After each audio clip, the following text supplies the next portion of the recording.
امروز شنبه سایت چخماقلو یه پرواز تفریحی داریم. آقا جعفری گل. مرسی. آقا جعفری چه حسی داریم به پرواز؟ هیچ حسی نداریم، فقط کیف داریم. بریم بالا، خدا چی میخواد. چقدر استرس داری؟ هیچی؟ نه والا. پسنجر بریم بالا. سایت زیبای چخماقلو. پرواز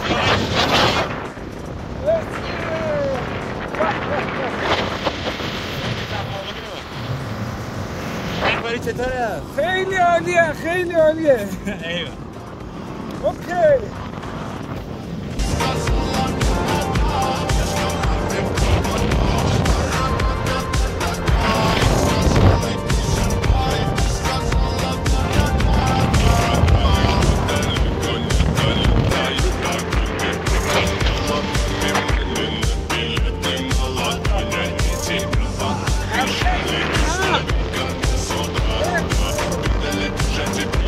خب یه لند زیبا داشتیم.